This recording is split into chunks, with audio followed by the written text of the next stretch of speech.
Good afternoon and welcome. This is Channel 1 Lunchtime News. I am Rose Gokuno, sign language interpreter is Lucy Mora. Time now to bring you up to speed on the latest happenings. Of course, we have the latest from the courts, and of course, we'll be briefing you on that shortly. Thank you so much for joining us. Kindly interact with us during this bulletin via social media platforms. On Twitter, it's at KBC Channel 1.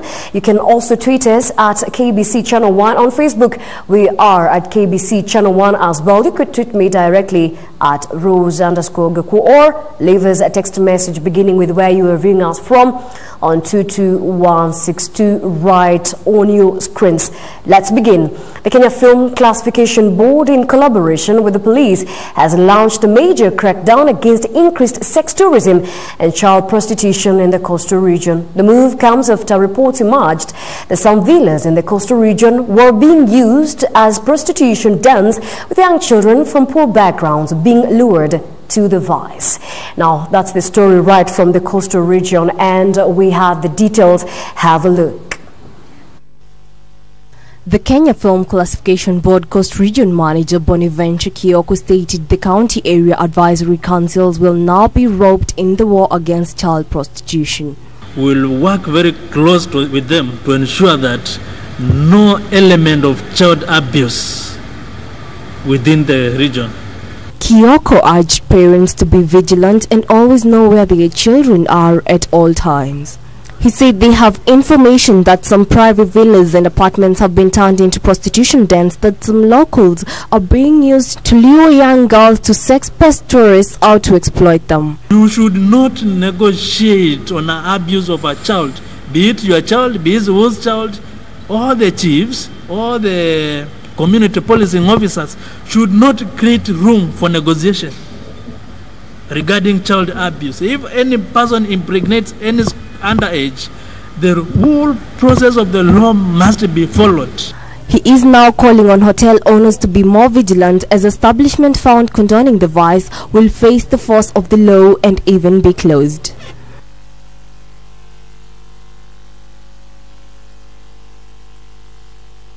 Well, and of course, before we can head to the other stories, just one of the major updates currently happening in the political scene, and of course related to corridors of justice, is that Machakos Governor Dr. Alfred Mutua's 2017 victory has been nullified by the Court of Appeal. A three-judge bench led by Justice William Oko nullified Mutua's win after a successful appeal by former Kediani Member of Parliament Wavinya Ndeti, who contested the seat in the last general election. Mutua has now vowed to appeal the ruling at the Supreme Court of Kenya.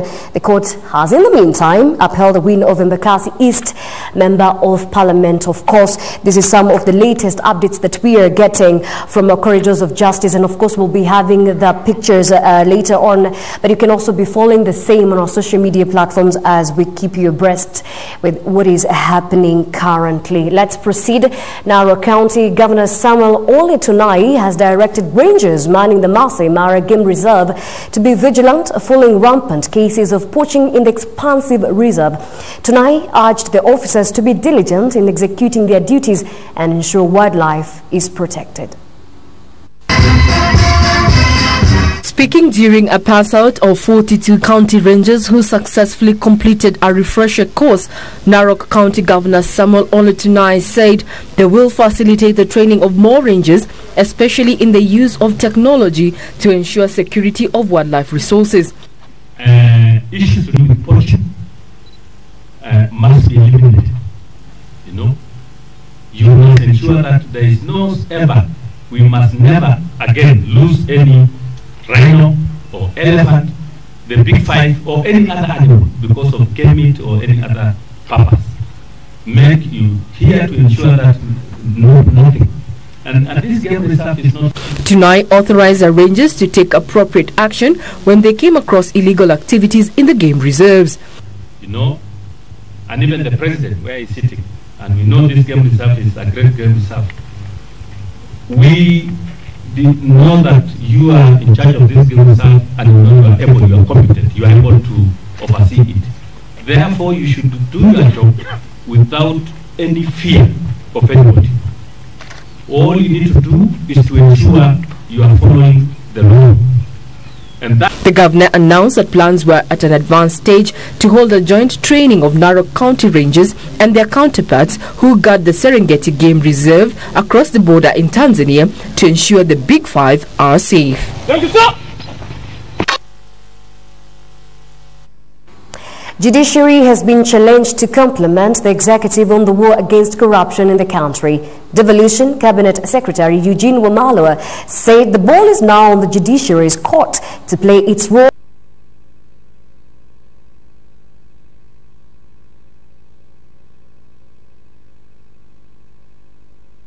Wamalwa is ready to back President Uhuru Kenyatta in the war against graft and not be seen as siding with the looters of the public coffers.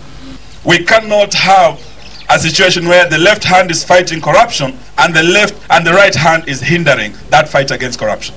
So lazima tushirikiane wote, all arms of government. The executive must do its part, the legislature in making the laws, in strengthening institutions, and the judiciary ensuring that there's no room for the corrupt in the Republic of Kenya. Ile tunaomba tu ni kitu kimoja, mahakama zetu do not frustrate the fight against corruption. Koti let down serikali. Wamalwa is also challenging county governments to create corruption-free zones and not leave the war to the national government alone. May we make all the 47 counties corruption-free, and the policy of zero tolerance, let it devolve to every county. Tusiwache tuwe kwa national government. Sawa? Sentiments echoed by Tharaka Nithi Governor Muthomi Njuki, who said his administration will not condone acts of corruption. Tumesema even in the counties, katika department zote ambaye ziko, we are not going to condone any form of corruption. Hata kama in imagination, tutadili nayo na saa ni hii. Corruption is something, it's a disease that can kill an economy of a country. Kwa hivyo we want to say, wale wanakula pesa ya wananchi wa Kenya, washikwe wafungwe milele, amen. Elsewhere, the group of companies chairman Narendra Raval has said corruption is sliding out of control and could hinder government's plan in achieving its economic goals.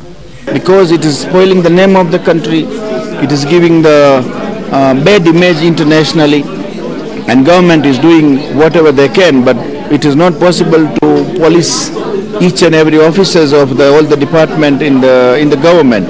Samson Kitavi, Lunchtime News. Several families have been displaced after a number of houses sank in Muranga following heavy rains in the area. According to the Kenya Red Cross Society, some of the houses sank to 5 or 10 feet, while others have been split in the middle.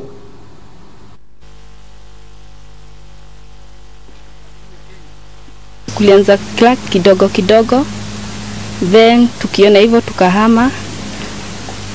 Tulikuwa tumesikia ukiona crack unahama. Sasa tulipoziona tukahama, tukakuja huku juu kuomba pahali pa kulala. She is one of the victims in Muranga County who have faced firsthand the effects of the aftermath of the floods. In Muranga's Kangema constituency, some 300 homesteads have been buried by landslides. Asubuhi nakuja kufanya kazi kidogo, alafu naenda pahali tu mimi naenda kupigia tu chakula. Speaking when he toured the affected regions in Kangema constituency, the regional manager for Red Cross Central Region Gitonga Mugambi says Muranga has topped the list in disasters, being followed by Kirinyaga, Nyeri, Muranga and Tharaka Nithi counties. Saa hii watu ama boma zaidi ya 300 wameachwa bila makao kule ambapo nyumba zao zote zimesink na zingine zimefunikwa na mchanga na zingine zinatoka maji. Unaweza kuona nyumba imesimama, lakini ukiingia ndani unakuta maji inachipuka huko ndani ya nyumba. Residents are now calling on the county and national governments to resettle them. In Turkana East, hundreds of farmers of Nakomona fruit farm are counting losses after their fruit and vegetable farms were washed away by floods. Kutungua kila kitu hapa, sipinaf, hii yote biasi kwa hapa, hata mtu amechukua. Sasa naomba na walenya chakula kukula. This is after river Kip burst its banks. The water also destroyed canals that supply the farms with water. In Baringo, the county government has initiated the last mile water project in efforts to improve clean water accessibility. Speaking in Kabarnet, Water Cabinet Secretary Simon Chalugui said the initiative aims to reach 80% of the population. The target is to hit 80% water coverage nationally. And we have laid out programs, elaborate programs. We are building dams, big dams like Mwache Dam in Kwale, which will supply water to the entire city of Mombasa. We have Itare Dam, which is supplying water to the town of Nakuru. And we also have this Chemosusu and Kirandich, which is part of the national water harvesting strategy. So far, the government has built Mwache Dam in Kwale, Chemosusu and Kir Dams in Baringo, Itare in Nakuru, Boston in Bomet and Sioi in West Pokot. Chalugui said 2.2 billion shillings has been set aside for the construction of phase 2 of Kirandich Dam, which include the construction of sewerage system in Kabarnet town. Caroline Kamar reporting for Channel 1 Lunchtime News. Well, let's now revisit that update from the corridors of justice, or at least from our court's decision that has affected, or rather determined, the fate of 2 elected leaders. Machakos Governor Dr. Alfred Mutua's 2017 victory has been nullified by the Court of Appeal.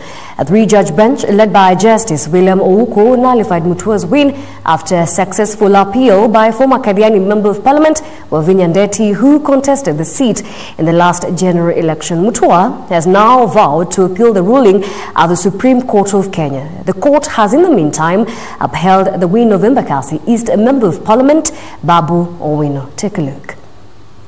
Former Kadiani Member of Parliament Wavinya Ndeti had moved to the Court of Appeal to challenge a ruling by Machakos High Court that upheld the victory of her competitor Dr. Alfred Mutua as Machakos Governor.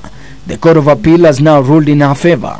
The 3-judge bench led by Justice William Ouko ruled that the election results as per the IEBC failed the constitutional test and thus are null and void. The ruling opening a flurry of activities outside the court, with Mutua terming the turn of events as a minor hurdle that cannot dampen his spirits. Mutua vowed to appeal the ruling at the Supreme Court of Kenya. Kizungu ama Kiswahili? Kizungu. So it's 340. Yote mbili ya. We respect the judgment and we respect the Court of Appeal. We are surprised, and I'm very surprised by their finding, because it is very clear they totally misunderstood what really was presented before them. There are issues of facts that they look like they have contradicted themselves, and so we are not worried, because we know that we are validly elected. We know that the people of Machakos are behind us, and we are going to appeal to the Supreme Court. A visibly elected Wavinya said the victory belonged to the people of Machakos County, dismissing Governor Mutua's threat to escalate the matter to the Supreme Court. Voted, Machakos people won, and their victory was taken from them. The people of Machakos, I want to tell you today, your victory has come back to you. Amen. You voted for me, and I won. God has proven himself. The people of Machakos, thank you. Thank you, Lord. Thank you, Jesus. I want to thank you for standing by me and understanding me. The Supreme Court had earlier upheld the election of Babu Owino as Embakasi Member of Parliament. Owino moved to the Supreme Court after his election was nullified by Justice Joseph Kiplagat Sergon, who cited widespread errors. The petitioner Jubilee's Francis Mureithi had accused Babu of electoral malpractice. Owino expressed his confidence in the judiciary, saying he is now ready to serve his electorate. Ben Chumba reporting for Channel 1 Lunchtime News. Well, and of course, that is the latest from the courts. Thank you so much, Ben Chumba, for that report. And of course, we have so much lined up for you from across the counties right after this break. Kindly do not go too far.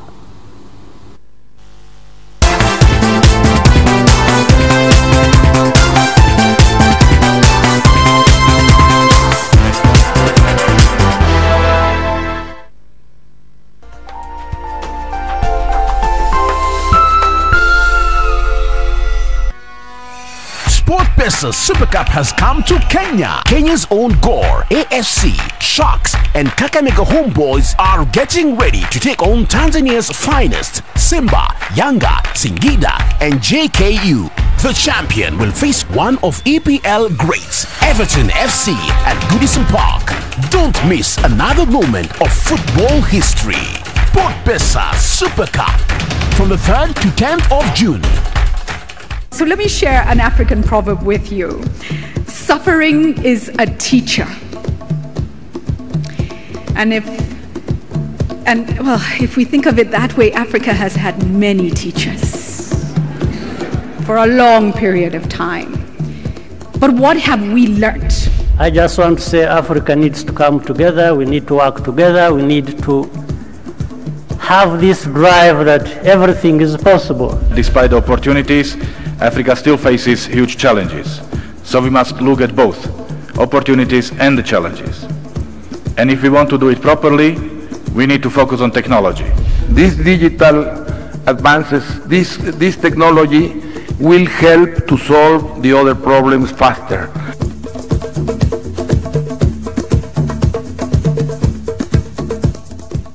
I have a dream that one day Africa, if not Kenya alone, will be able to sit at a table with the United States and the countries that look down upon Africa, calling it a third world continent, calling us apes, calling us people who are backward, and tell them that we are here and we are here to stay.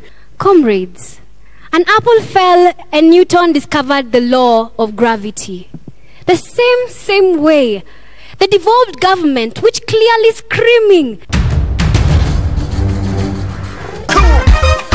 Tukukaribisha kwa moyo mkunjufu hapa katika Mahanja. Ni rapi? Kwa nataka wabio DJ nicheze hiyo wimbo kusimama na magoti, halafu unawekelea kidogo. Kama kidogo, shika magoti. Usikohoe. How you doing it? Mahanja mislit. Shirikisha zile kwa tuonekana mbaya. Kuna mambo mama, kuna mambo Sikia, kuna mtu anasema dadake Abdullah mabeba. Nilikuwa kifine thank you. Nilikuwa kifine thank you kujibeba sura. Ni vile na kujanga hapa mnanitengeneza kidogo makeup.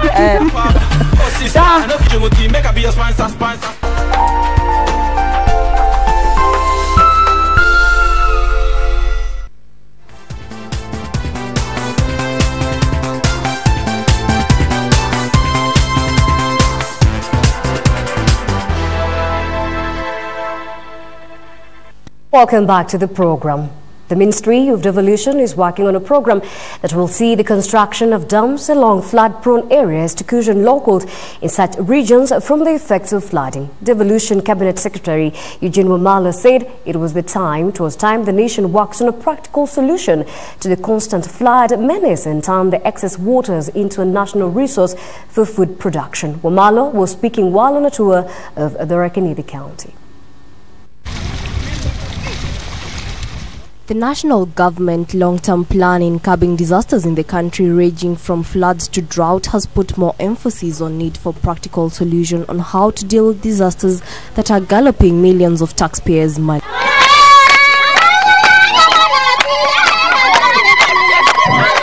Devolution Cabinet Secretary Eugene Wamalwa says the only sure way to end flooding is to harvest the water through dams, which will be used for irrigation during dry spell to produce food and generate electricity. Mafuriko yatakwisha kupitia ujenzi wa dams ili kushika maji haya.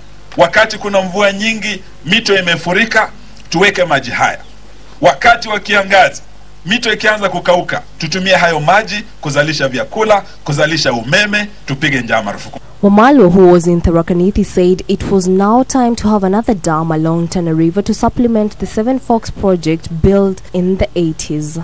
Na lazima tujenge new dams ili tuzuie mafuriko Tana Delta, tuzuie mafuriko Garissa na hata hapa kwenu.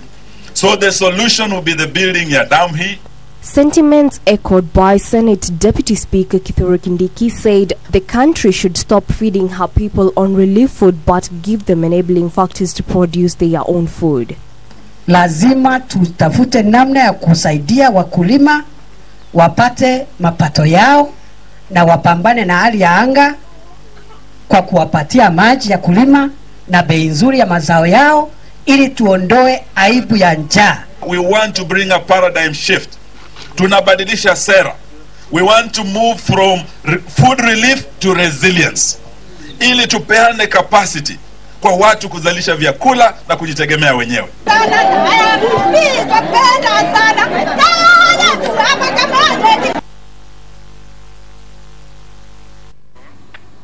And 22 orphans who lost their parents to the Patel Dam tragedy have been offered full scholarships to continue with their education. The 12 secondary school students and 10 primary school pupils who are now under the care of the elderly relatives will have their school fees paid by a charity organization operating in Nakuru.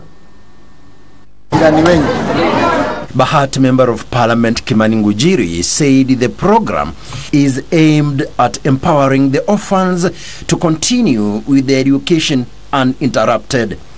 Ngujiri said besides the school fees, the program will see the beneficiaries receive requisite learning materials like books and uniforms to enable them chase their dreams comfortably like another children. Hii ni siasa mbinguni. Biblia imetuambia wazi wazi, ukisaidia mtoto mahatima ama mama mahatima ama mtu akiwa na shida, ni akaunti ya Mungu umeinvest. The charity organization has also facilitated 17 doctors from the United States to conduct a 3-day medical camp at Nyakinyua Primary School in Solai to help survivors cope with the post-tragedy depression. The lawmaker is appealing to well-wishers to join the cause and help the survivors from the 223 families embark on their lives. Na nauliza madaktari wetu wa kujitolea, Diana akigawanya na hawa kwenda sehemu zingine za kwangu, ningewauliza washirikiane na sisi kutoka Friday na Saturday. Tuendelee kuhudumia watu ya hapa. Diane Warwick, who organized the donation on the medical camp, said the team of doctors will be working with local medical practitioners to ensure the beneficiaries of the 3-day medical camp continue receiving treatment. We have a two-prong approach to being here. One is education and another is health care. Na kuombea sidi tena ongeza. Mungu ndio ataongezea nguvu chini. Yes, na tutatunza watoto. Residents of Ngong, Kajiado County, want to repossess an expansive piece of land donated to government years back, claiming the resource had been turned into a cash cow, benefiting only a few individuals. The prime parcel of land had been allocated to the State Department of Veterinary Services to facilitate research benefiting the pastoral community, but the initiative collapsed in the late 1980s. At the heart of this conflict is this prized resource, the 1,565 acres piece of land in Ngong, Kajiado County. That farm Ngong, as the name suggests, belongs to the Veterinary Department, which is a department of government.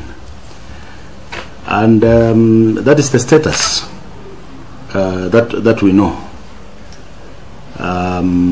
The facilities therein belong to the government. The staff, there are staff there. There are staff houses, there's a manager. All those are government. So another position, different, divergent from what we are saying, I'm not aware. According to locals, this land, bordering both Kiambu and Nairobi counties, was donated to the State Department of Veterinary Services for research initiatives which never materialized. Yale kazi ambayo ilikuwa imefanywa imekwisha na haiendelei. Sasa watu wengine ndio wameingilia. Iko ofisa kwa hii shamba, hata ng'ombe zile za serikali ziko zake ndizo mingi kuliko za serikali. Manyumba za serikali ni yeye anakodesha. They now claim their efforts to repossess the land is being frustrated despite following legal channels. The same parcel of land is the cause of a brewing inter-clan conflict between the Maasai Kaputie sub-clan and their Kikonyekei rivals. From both houses, in the National Assembly and in the Senate. And there is a presidential decree on the 4th of August 2017. Go check your records. Before a title deed was ever issued, this land was under Kekonyoki. Never, and it remains that. So we are not saying that we will be given back our land. No, we are saying we are taking what is rightfully ours. Currently, a number of government projects are underway on the land, among them excavation of raw materials by a Chinese company, which the locals also want stopped. Several government and private institutions have been built on the land in the last 15 years. Now to Samburu County, where residents have staged a demonstration along Isiolo-Moyale Highway over the alleged mistreatment by the British Army training unit in Kenya. The locals claim the foreign soldiers have failed to engage local youth in gainful employment on permanent basis, opting to hire their services for periods of only 2 weeks.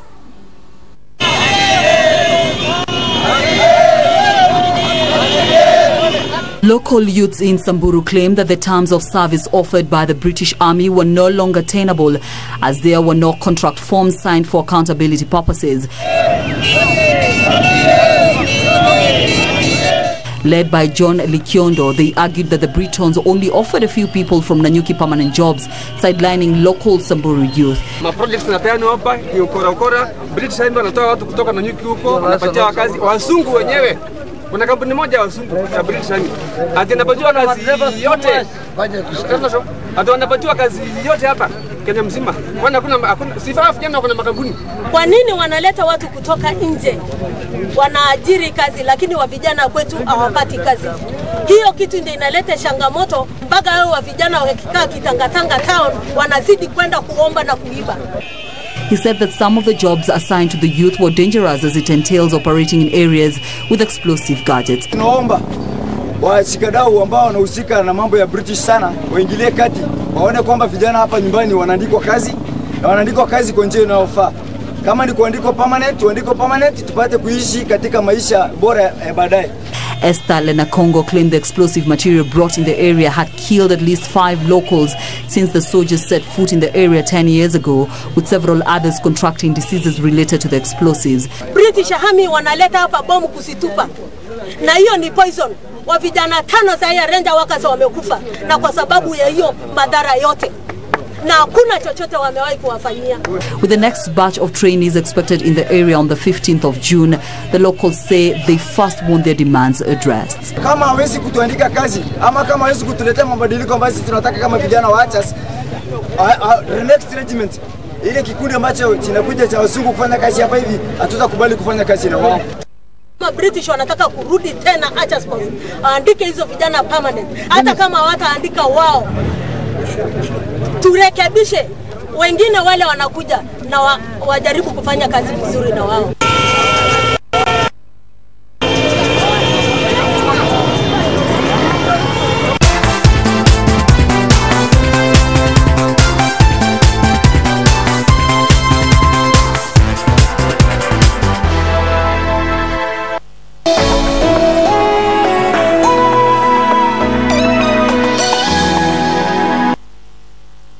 Our focus is now on the international scene, where the UN Security Council has imposed sanctions on 6 leaders of human trafficking networks operating in Libya, where the smugglers have taken advantage of the insecurity by moving hundreds of thousands of migrants by sea to Europe. It's the first time traffickers have been put on international sanctions list. The blacklisted 6 are 4 Libyans, including the head of a regional Coast Guard unit, and 2 Eritrean nationals. Smugglers have taken advantage of insecurity in Libya to move hundreds of thousands of immigrants by sea to Europe. Many migrants are trapped in detention centers and beaten by traffickers. The sanctions are global, travel ban and assets freeze were a result of internationally backed Dutch proposal. The proposal was initially presented on 1st May, but held up by Russia, which sought to examine the evidence against the 6 men. The unprecedented sanctions follow widespread outrage at the end of 2017 after CNN aired footage showing the auctioning of migrant men as slaves in Libya.